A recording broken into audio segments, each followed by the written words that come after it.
How's it going, guys? Welcome back to another video. In today's video, we will be discussing Ted Bundy.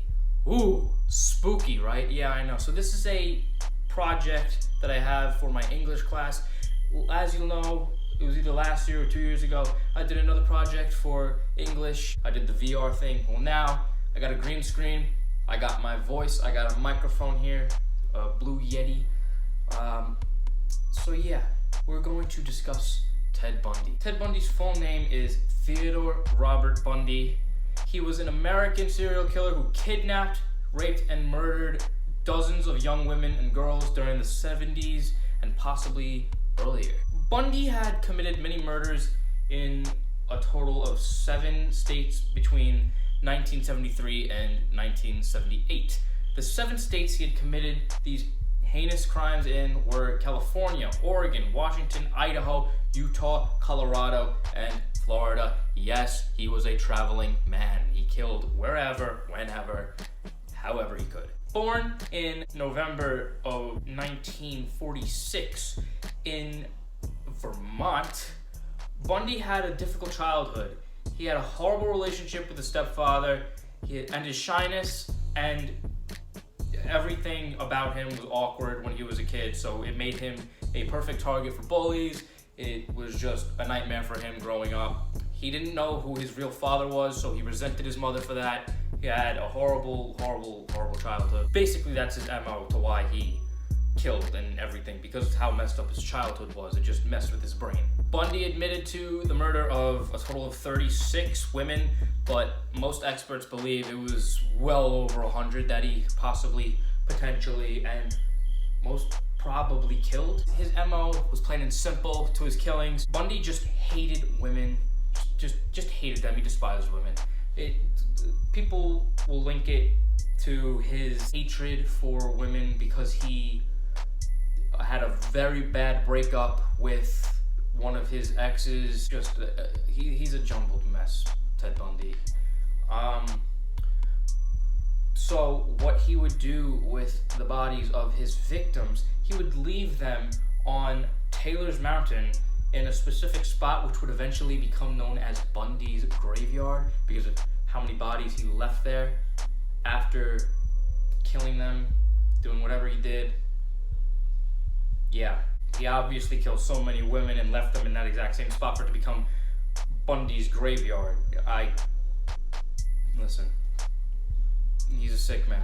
Bundy had been given the death penalty three times before being executed by the electric chair on January 24th of 1989. There's a couple of pop culture references to Ted Bundy, one of the most popular being in Silence of the Lambs. More so a, resemblance rather than a reference. Ted Bundy helped to catch the Green River Killer while he was behind bars. He worked with the FBI. The FBI wanted to see if he knew who the Green River Killer was. That translates over to Hannibal Lecter in Silence of the Lambs, who helped Clarice catch a killer by the name of Buffalo Bill. So you can see the similarities there between Ted Bundy and Hannibal Lecter. It's pretty spot on between the two, how close and how similar they are in the respect that they helped catch other murderers and serial killers. It's also important to note that Ted Bundy targeted mainly women that looked exactly like his ex-girlfriend that he broke up with. The reason why they broke up and had a terrible breakup was because Ted Bundy was on so many crazy streaks, and due to lack of maturity and just him being immature all the time about certain things, they broke up. So all of this is just all the girls he killed looked exactly like they fit the description of his ex-girlfriend with the long brown brunette hair. He's just messed up. Ted Bundy has also been known to cut the heads off of his victims, and at least 12 of them, and use them as mementos and like trophies from his kills, and he would leave them in his apartment. God only knows how that smelled. That was probably horrendous. I don't know how he lived like that. He's a little crazy. On occasion, Ted Bundy has been known to break into his victims' houses at night, because everything scary happens at night, and while they're sleeping, he would bludgeon them, he would maim them, he would strangle them. He's been known to sexually assault them in their sleep. He's done all the things a crazy person would do. Not normal, this guy.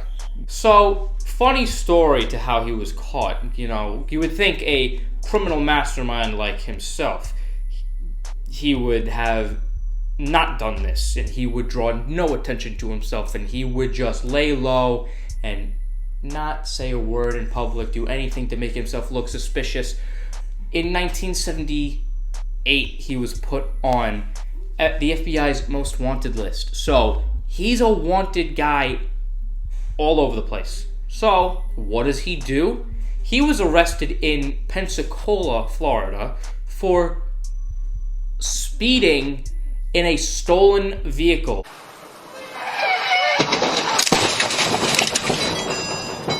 Why he would do that while he's already on the FBI's most wanted list? That's the $1 million question. He could have gotten away with it, but he was dumb, this guy. With that being said, thank you for watching this little segment on Ted Bundy. I hope it was as interesting for you as it was for me to make this video. I got a nice green screen here. First time using a green screen in a video. So, yeah. I will see you guys in the next video. Hopefully I get a good grade on this, and yeah!